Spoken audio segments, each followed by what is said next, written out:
ساکنان دهه پنجکند از فعالیت یک کارگاه چینی شکایت دارند.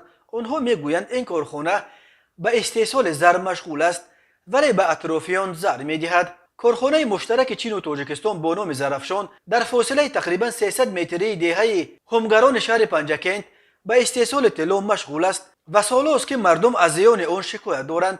مردم میگویند به تمام اداره ها شکایت بردند ولی برای حفظ صحتیشان نتیجه به دست نآوردند. دهه همگران شهر پنجکند تا 25 سال پیش به گفته ساکنانش طبیعت زیبا و آب و هوای مصفایی داشت. بعد بنیاد شدن کارخانه عظیم استخراج طلا آن همه را نابود کرده است. به ادعای ساکنان بعد چند سال فعالیت کارخانه وضع سلامتیشان بد شد. عبدالرحمن ستارов ساکن دهه همگران گفت یک داروی زهرناک را برای جدا کردن طلا میاندازند.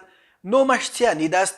به خلق زیان کلان دارد. در پایان دهه ساختند. حالا در بالای دهه در سرگه آب و بالای قبرستان نیز بنیاد کرده ایستادند. آب آن زهرناک است و اگر در سرگه چشمه سازند باز زهرناکتر می شود. دو فرزند من، یکی اشکسله شش دارد و دیگر روی نفسش می گیرد. هر دویش هم می سلفند. تمام فصل تابستان هم می سلفند. به قول ساکنان کارخانه در آغاز فعالیتش در سال 1997 خیلی خرد بود و این دهه زمین‌های کشاورزی زیاد داشت. با وسیع شدن ظرفشویی چراگاهشان آلوده شده است. فیروزه قهار و ساکن دهه خمگران میگوید زمین چراگاه را گرفتند. ما جای برای چارواچرانی نداریم. به نزدیکی 50 چاروای ما به درون پالشگاه در آمد و مرد. کسی این حالت ما را نمیپرسد. شرایط وزنین است. ما 20 بار به نزد پالشگاه برآمده گفتیم که این چنگ و غبار به سر مردم میریزد.